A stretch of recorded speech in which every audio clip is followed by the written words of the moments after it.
Break time, siyempre relax nga muna tayo at ito nga pala yung pinagtatrabahan ko dito sa aming lugar, Trout River.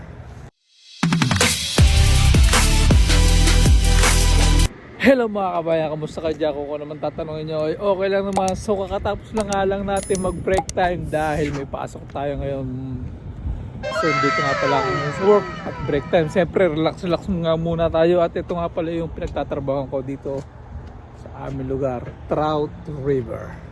Ang gawaan niya pala to ng ano, wala kaming pakialam! Trailer. May mga malaking trailer para sa mga buhangin, patatas at kung ano-ano pa. Yan. Makikita nyo kulay po lang yan yung trailer, pero hindi pa yan tapos. Ito yung mga finish na trailer na, yung mga black, yung silver, yung aluminum, tsaka yan halos black, tsaka yung nandun yan, ayan yung mga ginagawa rito at ganito rin karami nagtatrabaho rito. Ito yung mga sasakyan na to.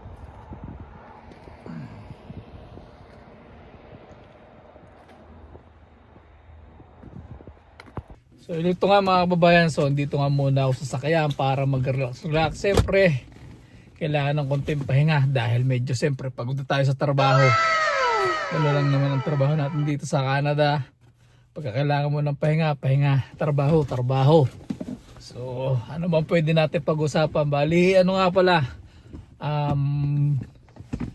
matagal na rin ako nagtatrabaho rito, almost 4 years na rin. Pero okay naman, magandang benepisyo, okay din ang sahod. Kaya siguro talagang stable na siguro ako dito. Kung may maganda mag-o-offer, bakit hindi mas malaki? Pero I think okay naman ako dito. So, pangatlong video na natin dito siguro. Pangatlo or pang-apat na natin upload ng video dito sa YouTube. So sana naman masuportahan nyo po yung aking channel dito sa aking YouTube kasi bago lang po ako sa YouTube. Pasensyahan nyo na rin po yung yung video kasi hindi pa talaga ako halos 100% na marunong mag-upload at saka mag-video ng sarili ko dahil yun nga, sinasabi ko baguhan nga lang ako, medyo nahihiya pa ako pero sana ma-improve yung ginagawa ako. At siyempre sana mas maganda masuportahan nyo rin lalo na kami dito sa mga bagong nag-YouTube pa lang dito sa social media. I-share nga lang pala ako about sa doon sa taga rito. Bali pinsan ko na rin na medyo nakakalungkot kasi hindi pa tapos yung kontrata nila, medyo nagka-problema doon sa company nila. Uuwi na sila ngayong December. Iniintay na lang niya yung ticket niya. Pero sagot naman yun ng company kasi pangalawang punta na rin niya dito sa Canada. So nagkataon na nangailangan din yung same company nila dati. So naaprobahan naman sila. Kaya napabalik sila rito. Kaso nga lang uli, nagka-problema naman yung company dahil doon sa isang katrabaho niya. Ganun talaga siguro para hindi talaga sa kanya to. Pero sabi niya naman, okay na rin naman daw kasi medyo nagkakaedad na rin siya, medyo pagod na rin siya.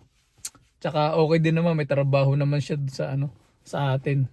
Tsaka medyo maganda naman ang trabaho ng asawa niya doon. Kaya sabi niya, okay lang, uuwi na lang daw siya. Nakapag-decision na siya. Ayaw niya rin mag-stay para makapaghanap ng ibang trabaho dito. So, yun lang, shinare ko lang kasi siyempre nakakalungkot din kahit paano nandito na siya, sayang din naman. Pero siguro nga hindi para sa kanya yung Canada. So, yun lang mga kababayan. Sana masuportahan niyo yung channel na to. At laging ingat kayo. Ilang mga kabayan, sana ingat lagi kayo at supportahan nyo tong video ko dito sa YouTube at paki-share and like and subscribe naman. So lalo sa ating mga OFW, ingat lagi kayo dyan. Salute!